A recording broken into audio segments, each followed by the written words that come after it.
우리의 뜨거웠던 믿음, 우리의 좋았던 믿음이 계속 유지된다면 얼마나 좋겠습니까? 그런데 믿음이 계속 그렇게 유지되는 게 아닙니다.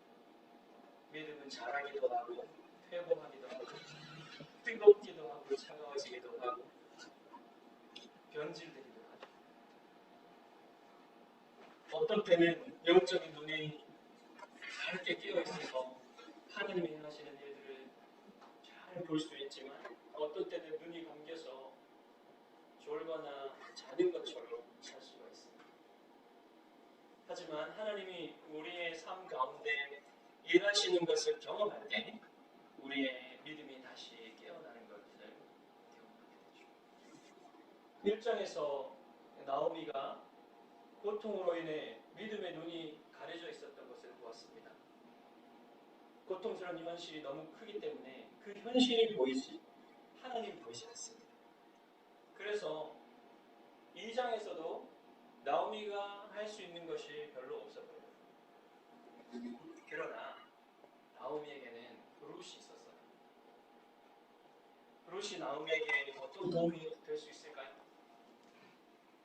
모압 땅에서 베들레헴으로 돌아온 나오미와 룻은 빈 털터리에다가 남편도 없고 아들들도 없는 보호받지 못한 버려진 여인들이었습니다. 우리들도 그렇지만 좋은 관계가 필요하고 따뜻한 공동체가 필요하고 어떤 수용이 필요해요. 그런데 이 여인들은 지금 그것을 얻지 못하고 있습니다. 정서적인 안정도 필요하고 영적인 안정도 필요해요. 하지만 그들에게 가장 지금 당장 걱정인 게 뭡니까? 끼니 걱정이죠. 엘리멜렉의 땅이 여전히 있지만 파종도 하지 못했고 일할 사람도 없고 돈도 없어요. 그러니까 얻을 수 있는 건 아무것도 없습니다. 이들이 할 수 있는 게 무엇이었을까요? 구걸하는 거죠. 근데 구걸 어떻습니까? 얼마나 비참해요. 구걸을 하게 되면. 인간의 품위를 내려놓고 가야 됩니다. 뭐 아무것도 할 수 있는 게 없으면 그렇게 해야 되겠죠. 그렇지만 때마침 이 룻과 나오미가 돌아온 때가 우리 추수할 때였어요. 레위기 19장 9절과 10절에 보시면 이 나오미와 룻 같은 상황에 있는 사람들을 돕는 법이 있습니다. 너희가 너희의 땅에서 곡식을 거둘 때에 너희 밭 모퉁이까지 다 거두지 말고 내 떨어진 이삭도 줍지 말며 내 포도원의 열매를 다 따지 말며 내 포도원에 떨어진 열매도 줍지 말고 가난한 사람과 거류민을 위하여 버려두라. 나는 너희의 하나님 여호와이니라. 신명기 24장 19절에도 비슷한 법이 있는데 이 법을 적용시킬 사람들을 구체적으로 특정합니다. 내가 밭에서 곡식을 벨 때에 그 한 뭇을 밭에 잊어버렸거든 다시 가서 가져오지 말고 나그네와 고아와 과부를 위하여 남겨두라. 그리하면 내 하나님 여호와께서 내 손으로 하는 모든 일에 복을 내리시리라. 이 율법은 이 약속의 땅에 들어온 가난한 사람들을 위한 사회 보장 제도였습니다. 남의 밭에서 이삭을 줍는 것은 가서 직접 구걸하는 것보다는 품위를 지킬 수가 있죠. 이 품위를, 인간의 품위를 잃어버리지 않도록 하나님이 이 가난한 사람들에게 이렇게 하나님의 사랑을 보여주는 법이었어요. 그리고 밭 소유자는 어려운 이웃들에게 온정을 베풀므로써 하나님의 은혜를 입을 수 있는 길을 하나님이 주신 것입니다. 이렇게 하나님의 이 명령에 순종하는 자에게는 하나님이 분명한 복을 약속하셨어요. 우리 교회가 이렇게 필요한 자들에게 나눠줄 수 있는 교회가 되기를 바랍니다. 한 손에 복음을 들고 한 손에는 사랑을 들고 필요한 자들에게 나눠줄 수 있는 교회가 되기를 바랍니다. 그런데 이 제도, 하나님 하나님이 주신 이스라엘에게 주신 이 율법을 사용할 기회를 가지고 있는 사람들은 이스라엘 사람들이겠죠. 근데 이스라엘 사람인 나오미는 이 법을 사용하지 못하고 오히려 룻이 이 법을 사용하기 시작해요. 그만큼 이 나오미는 지쳐 있었습니다. 영적으로 지쳐 있어서 이러한 법이 있음에도 불구하고 있는 거 분명히 알았어요. 그렇지만 사용하지 못했습니다. 그래서 2절에 룻이 제가 밭으로 가서 이삭을 주께 허락해 달라고 나오미에게 부탁을 하죠. 나오미는 기대감 없이 허락을 합니다. 가라, 내 딸아. 그래, 가봐라. 이렇게 하는 거예요. 어떤 면에서는 나오미의 행동이 이해가 되지 않습니다. 왜냐하면 여러분 그때가 언제입니까? 사사기 시대잖아요. 사사기 시대에 보호받지 못하는 한 젊은 여인이 성 밖으로 나가서 들판으로 나간다고 생각해 보십시오. 무슨 일이 일어났는지 어떻게 합니까? 그러니까 이 나오미의 행동은 룻의 복지에는, 룻의 어떤 안전에는 관심이 없는 것처럼 보이는 거죠. 그렇지만 여러분 나오미가 그 침체 가운데 있었던 사실을 생각해 본다면 그래 이 방법밖에 없다면 그냥 해야지. 그래서 그냥 룻이 부탁할 때 나가게 해준 것입니다. 그런데 여러분 룻의 모습을 보십시오. 룻은 어떻습니까? 시어머니를 위해 어떤 위험이든 감수할 생각을 가지고 있습니다. 의지가 불타오릅니다. 룻이 살아있어요. 룻의 믿음이 살아있습니다. 나오미를 위한 헤세드를 베풀 준비를 하고 있는 거죠. 헤세드란 말 많이 들어보셨죠? 헤세드는 우리말로 옮기기가 힘들 만큼 풍부한 의미를 가지고 있어서 그냥 헤세드라고 하는 거예요. 우리말로 굳이 옮기자면 사랑이 가득 담긴 친절이라고 생각하십니다. 호의. 그냥 호의만 친절만 베푸는 게 아니라 이 마음속으로부터 가득 사랑이 담긴 친절이에요. 하나님의 측면에서 보자면 헤세드는 변함없는 사랑이에요. 우리를 향한 약속하신 그 사랑을 변함없이 주시는, 우리가 잘못할 때에도, 우리가 죄 지을 때에도, 하나님께 등을 돌릴 때에도 변함없이 그 약속하신 말을 이루시는 그 사랑이, 그 은혜가 헤세드예요. 자, 룻이 이 나오미에게 위험을 감수하면서라도 헤세드를 베풀고 어떤 수모를 당할지, 어떤 곤란한 일을 당할지 알 수 없지만 시어머니의 양식을 공급하기 위해서 나가죠. 모험을 겁니다. 룻은 나오미를 위해 위험을 감수하고 밭으로 나갔지만 실제로 위험을 당하지 않았어요. 실제로 어려운 일을 당하지 않았어요. 하지만 우리 주님은 우리를 구원하시기 위해 모든 위험을 감수하셨고 실제로 그 모든 수모와 수치를 다 당하셨습니다. 주님이 십자가를 지실 때 그냥 위험을 당하거나 수치를 당하거나 고통을 당하는 것처럼 보인 게 아니에요. 그럴 요구만 했던 게 아닙니다.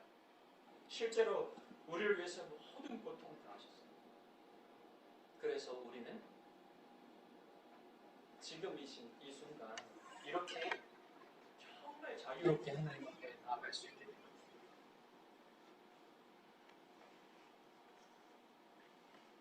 그리고 주님이 우리가 당해야 될 모든 수치와 모욕과 고통 다 당하셨기 때문에 우리가 확신할 수 있는 게 있어요.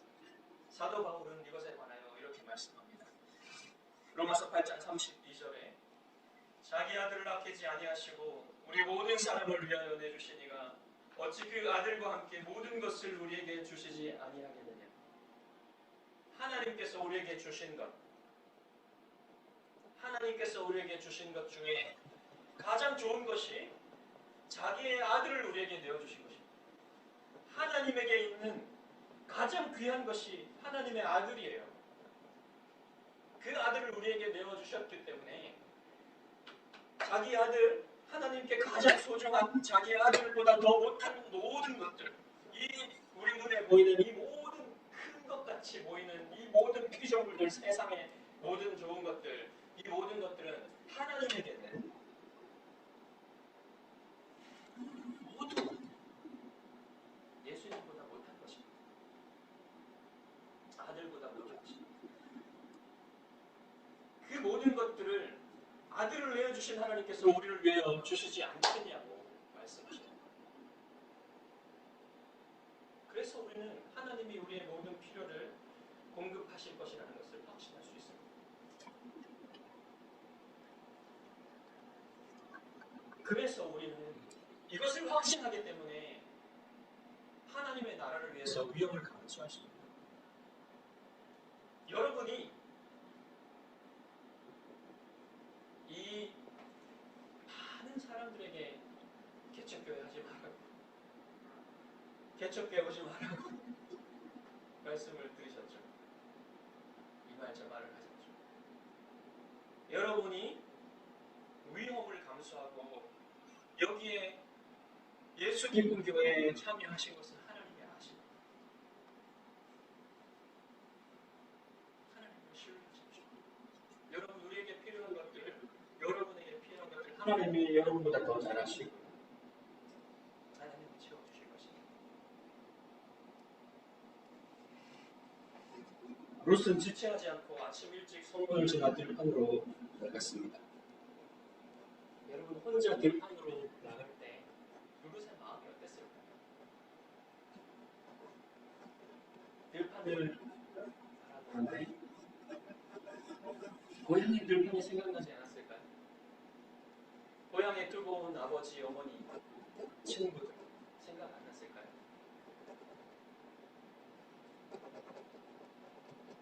향수가 한번 이렇게 오면요, 걷잡을 수가 없어요. 근데 룻의 마음에 슬픔과 그런 고통들이 아마 그때 이방인으로서, 아직도 그 공동체에 받아들여지지 못한 이방인으로서, 나는 이곳에 이방인으로서 이렇게 곡식을 주러 나가고 있구나 하는 그런 마음들이 왜 없었겠습니까? 그런데 여러분, 상황은 슬프고 고통스러운 방향으로 나가지 않습니다. 3절을 보겠습니다. 룻이 가서 배은저를 따라 밭에서 이삭을 줍는데 우연히 엘리멜렉의 친족 보아스에게 속한 밭에 이르렀더라. 룻기 저자가 룻이 우연히 엘리멜렉의 친족 보아스에게 속한 밭에 이르렀다 이렇게 말합니다. 하지만 여러분 이렇게 된 게 그 밭의 주인에 대해서 아무것도 모르고 있었던 룻에게는 우연이지만 하나님께는 필연이에요. 모든 것이 하나님의 계획 속에 있었습니다. 나오미와 룻이 보리 추수가 시작될 때 베들레헴에 돌아오게 된 것. 룻이 이삭을 줄 결심을 하고 나갔을 때 보아스의 밭에 이르게 된 것. 그리고 게다가 룻이 보아스에게 속한 여러 밭들이 있었을 텐데 그 밭들 중에 하나에 갔을 때 보아스가 때마침 그곳에 도착하여 룻을 주목하게 됩니다. 모든 것이 하나님의 계획하에 있는 것이죠. 여러분 룻기를 읽으면서 여러분 배워야 할 것들이 있습니다. 이게 무엇이냐면 하나님이 그분의 목적을 이루시기 위해서 모든 장면들 뒤에 일하고 계십니다. 세상에 어떤 일도 우연히 일어나는 것은 없습니다. 모든 일이 하나님의 다스림 안에 있습니다. 주님은 공중에 나는 새도 하나님의 허락이 없으면 떨어지지 않는다고 말씀하셨죠. 가장 작은 일로부터 세상의 주목을 받는 큰 이슈가 되는 일들까지 하나님이 모두 주도하십니다. 또한 여러분이 배워야 할 더 중요한 사실이 무엇이냐면 하나님의 자녀들을 위해서는 하나님이 항상 선한 계획을 가지고 계시다는 거예요. 나오미와 룻이 당했던 일들, 남편들을 잃고 자식을 잃고 재산을 잃고 빈털터리가 되어서 실패한 인생으로 돌아왔던 이 일도 하나님의 계획 속에 있다는 사실. 그리고 나오미와 룻에게 더 영광스러운 길을 가게 하시려는 하나님의 계획 속에 있었다는 사실을 보게 되는 것입니다. 여러분, 언뜻 좋아 보이지 않는 사람들, 그것도 하나님의 계획 하에 있다는 사실을 믿으시기 바랍니다. 우리를, 하나님의 자녀들을 더 영광스러운 길로 인도하시기 위한 모든 하나님의 계획이 있다는 사실을 믿으시기 바랍니다. 여러분, 보아스는 어떤 사람일까요? 보아스가 일꾼들과 인사하는 모습을 보십시오. 보아스가 일꾼들에게 이렇게 말합니다. 여호와께서 너희와 함께 하시기를 원하노라 하면 일꾼들은 여호와께서 당신에게 복 주시기를 원하나이다. 그리고 보아스가 일꾼들과 인사하는 모습이 어때요? 아름답죠? 일꾼들이 보아스를 굉장히 존경하는 모습처럼 보입니다. 그리고 좋아해요. 보아스를. 그리고 보아스는 일꾼들을 존중하죠. 여러분, 사람을 평가하는 일이 굉장히 힘든 일이죠. 저는 어떤 사람들이 난 사람을 잘 봅니다. 사람을 잘 알아요. 그렇게 얘기하는 사람 치고 사람 잘 보는 사람 많이 못 봤어요. 정말 사람 잘 보는 사람은 그런 얘기 안 합니다. 여러분, 사람을 알 수 있는 방법들이 여러 가지가 있는데 제가 들은 말들, 또 제가 겪은 일들 중에 사람을 평가하는 좋은 방법이 있어요. 아랫사람들이 그 사람에 대해서 뭐라고 얘기하는지, 그리고 그 사람이 아랫사람들에게 어떻게 행동하는지, 그걸로 어느 정도는 알 수 있어요. 그리고 보아스 이런 사람입니다. 보아스는 정말 존경받을 만한 인격을 가진 사람이었어요. 아랫사람들에게도 존경을 받고 아랫사람들이 그 사람을 좋아하고 또 아랫사람들에게 정말 존중하는 마음으로 대하는 그런 사람이었어요. 그래서 이 사람은요, 베들레헴의 지도자들 중에 한 사람이었고 유력한 사람이었고 부자였지만 존경받는 부자였어요. 그런 사람이었어요. 자, 이 보아스가 일꾼들과 인사를 하는 중에 처음 보던 젊은 여인이 있었습니다. 그 여인을 보고 사환에게 물었어요. 이 사람은 누구에게 속한 여인인가? 이렇게 물었을 때 사환이 대답합니다. 나오미와 함께 모압 지방에서 돌아온 모압 여인입니다. 그녀가 부탁하기를 나로 베는 자를 따라 단 사이에서 이삭을 죽게 하소서 했고 아침부터 와서는 잠시 쉰 외에 지금까지 계속하는 중입니다. 보아스는 엘리멜렉에 가까운 친족이기 때문에 엘리멜렉의 아내인 나오미가 모압 여인 룻을 데리고 왔을 때 다른 사람들보다 더 많은 관심을 가지고 있었겠죠. 그리고 모압 여인 룻을 데리고 온 것에 대해서도 이미 들었을 것입니다. 그런데 그 여인을 직접 본 건 처음이에요. 지금이. 이 사환이 룻에 대해서 얘기할 때 2번이나 모압을 언급했어요. 모압이 어떤 민족입니까? 굉장히 꺼려지는 민족이에요. 율법도 그들과 상종하지 말라고 합니다. 10대 동안 모압 사람은 이스라엘 회중에 들어오지 못하는 사람들이에요. 자, 이 모압 여인이라는 말을 들었을 때 보아스의 마음속에 스쳐가는 마음들이 무엇입니까? 하나님의 율법에 의하면 수용하기 힘들다. 그렇지만 이 여인이 자기 고향과 부모님과 자기 신들을 버리고 하나님의 날개 아래로 피하려 왔는데 그런 생각들이 재빠르게 스쳐갔겠죠. 그러면서 룻을 도울 마음이 없습니다. 자, 보아스가 룻에게 베푼 친절은 예상을 뛰어넘었어요. 우선 보아스는 룻이 다른 밭으로 가지 않고 그의 밭에서만 일할 수 있도록 했어요. 보호하는 거예요. 룻을 여기에서만 죽을 수 있도록. 그 다음에 벤곡식을 묶는 여인들이 있었어요. 묶어주는 건 여인들의 역할이었습니다. 그 벤곡식을 묶는 여인들 옆에 가면서 이삭을 죽을 수 있도록 한 거예요. 여러분, 율법은 밭의 가장자리에서만 죽을 수 있도록 허락해 주라고 말합니다. 그런데 보아스는 뭐라고 합니까? 가장자리 안쪽으로 들어와서 밭 안쪽으로 들어와서 죽고 싶은 대로 죽어라. 율법을 뛰어넘는, 예상을 뛰어넘는 친절이죠. 심지어는 이 곡식 베는 자들에게 벤 곡식에서 조금씩 떼어서 흘려주라고 얘기해요. 그리고 일꾼들이 룻을 건드리지 못하게 합니다. 그만큼 여러분 그때를 생각하시면 돼요. 그때가 무법한 천지였습니다. 도덕적으로 굉장히 타락하고 어두운 시대였습니다. 그렇기 때문에 룻을 보호하기 위해서 건드리지 말라고 해요. 그리고 물이 귀했기 때문에 그 일꾼들이 떠온 그 물을 마음대로 먹을 수 있도록 해주고요. 심지어는 밥 먹을 때, 식사할 때 식사 자리에 같이 앉게 합니다. 그리고 룻이 먹을 양보다 더 많은 볶음국식을 줘요.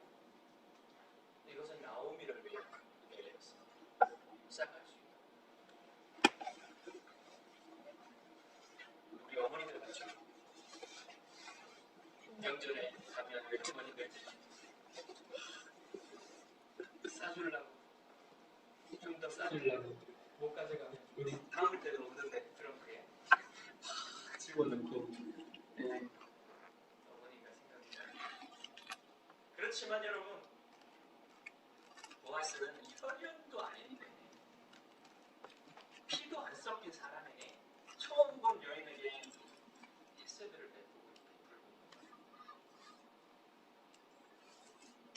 이렇게 주의 백성들은 서로를 위해 헌신하는 사람, 서로를 서포트하고 서로를 돕는 마음이 주의 백성들에게 있죠.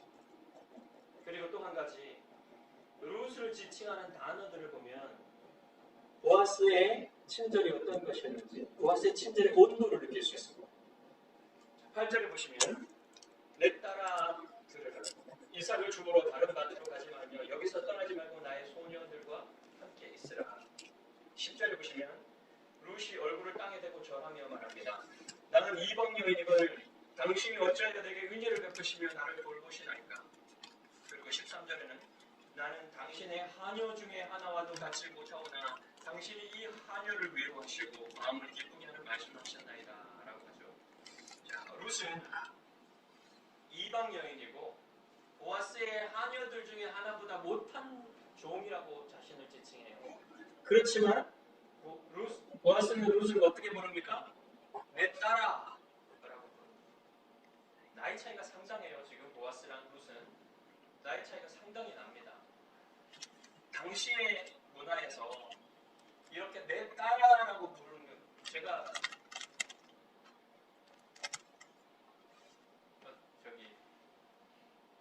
여러분에게, 여러분 여자분들에게 어떤 할아버지가 내 딸아라고 부르면 이상하겠죠? 갑자기. 근데 이 문화에서는요, 이 내 딸아라고 부르는 게 굉장히 존중하는 뜻이에요. 그리고 이 식사 자리에 초대하면서 내 딸아라고 불러주는 건요, 따뜻하게 이 공동체 안으로 이 사람을 수용하는 말들입니다. 받아주는. 그러니까 이러한 친절과 이런 말들을 들을 때 이 룻의 마음에 어떤 마음이 들었냐면 깊은 위로와 기쁨을 느꼈습니다. 이런 게 필요해요.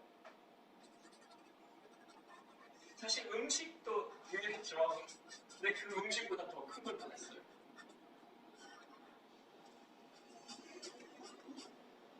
이렇게 보아스가 룻에게 예상을 뛰어넘는 친절을 베풀었습니다. 어떤 분들은 보아스가 이렇게 하는 게 이성적인 매력을 느꼈기 때문에 나중을 생각해서 이렇게 하는 것이다라고 생각하는 분들도 있어요. 해석하는 분들도 있어요. 그렇지만 여러분, 이렇게 잘 읽어보면 이런 증거가 발견되지 않아요. 그런 마음을 하는 게 아닙니다. 루키 저자는 우리에게 무엇을 전해주고자 하냐면 하나님이 하나님의 백성들에게 가지고 계신 헤세드, 그리고 인간 측면에서 드러난 헤세드, 그러니까 지금 보아스가 룻에게 하는 것 같은 그런 드러난 헤세드를 보여주는 이 목적을 가지고 있어요.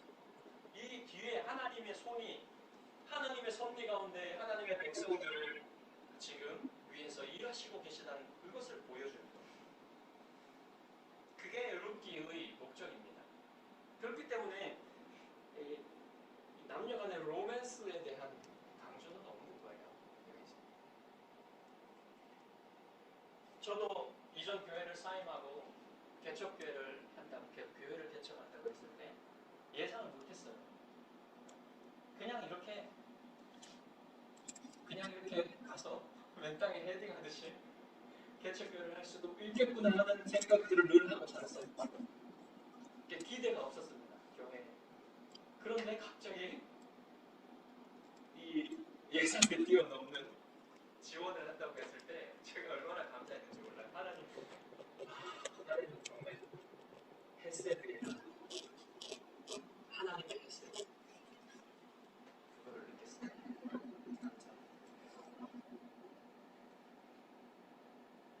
그건 또 저만을 위한 게 아니라 우리 교회를 위한 거죠. 하나님의 헤세드가 있어요. 하나님이 여러분을 위해 가지고 계신 헤세드는 여러분의 예상을 뛰어넘는 거예요.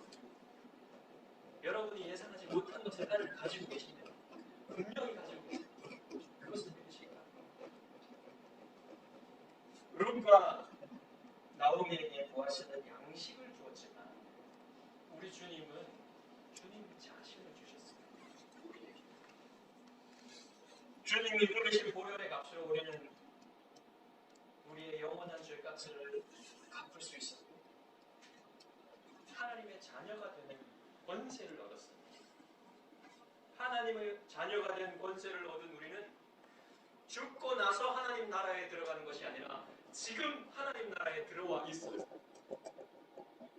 그래서 하나님 나라의 완성이 되었을 때, 주님이 다시 오시고 하나님 나라를 완성하실 때 우리를 그 완전한 평화와 기쁨과 안식을 지금은 우리가 여전히 죄와 싸우며 사탄이 활동하는 이 세상 속에 살기 때문에 여전히 우리는 싸우고 여전히 우리는 분투해야 하지만 그때에 누릴 그 모든 영광과 기쁨과 안식과 사랑과 자유를 이 땅에서도 맛볼 수 있도록 우리에게 성령님을 주셨고 우리에게 교회를 주셨습니다. 하나님이 그 뜻으로 우리에게 주신 거예요.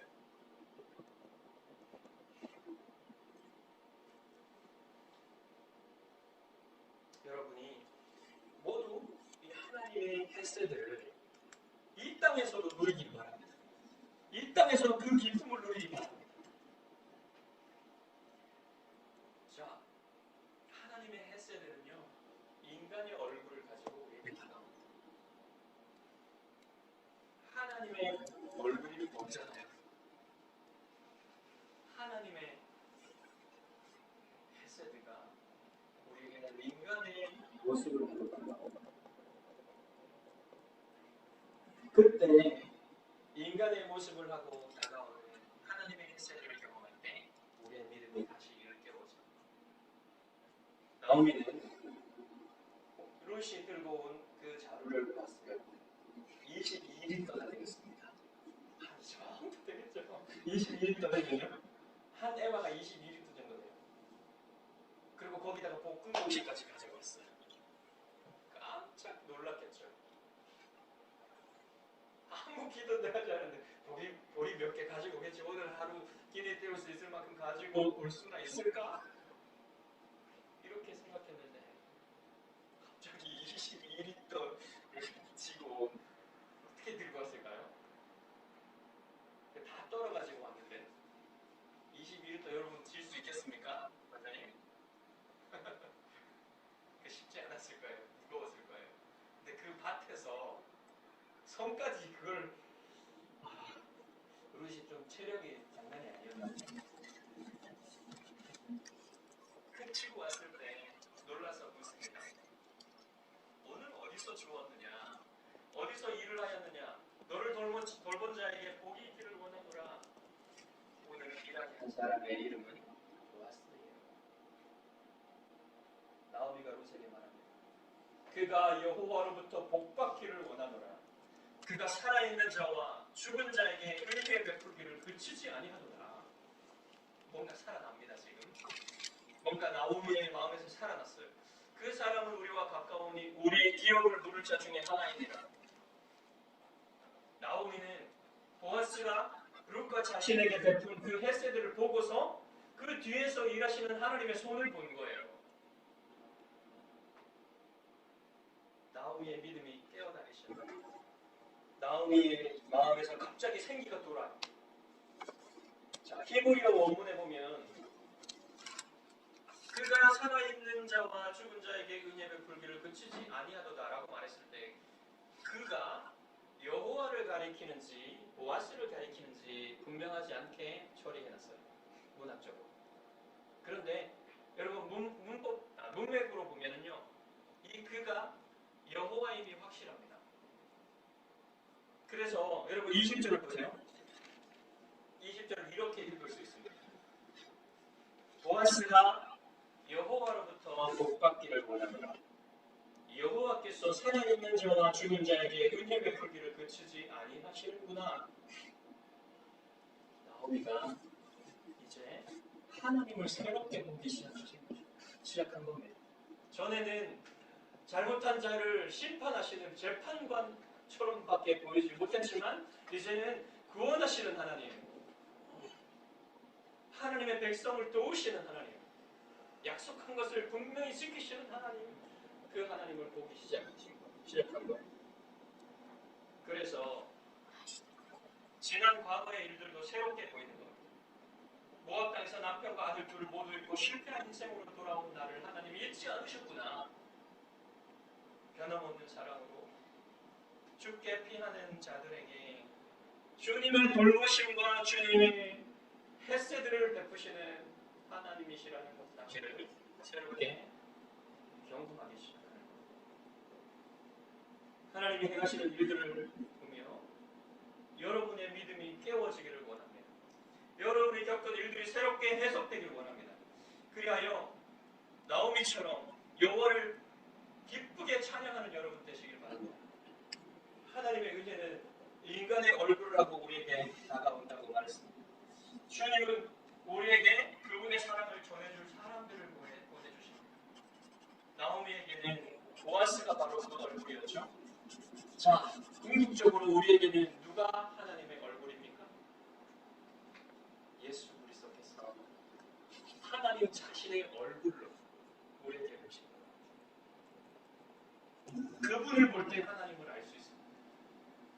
그리고 우리는 그분의 얼굴, 예수 그리스도의 얼굴빛을 반사하는 사람들이에요.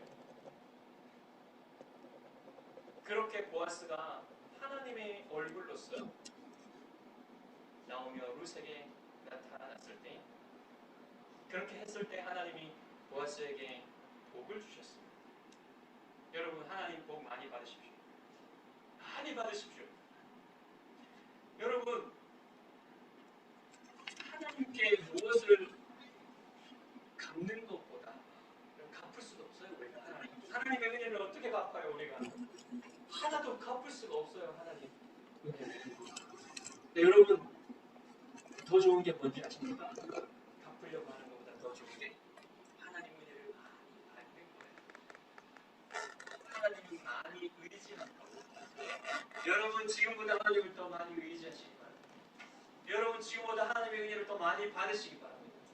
여러분이 더 많이 하나님의 은혜를 받을 때 여러분 더 기뻐할 수 있어요.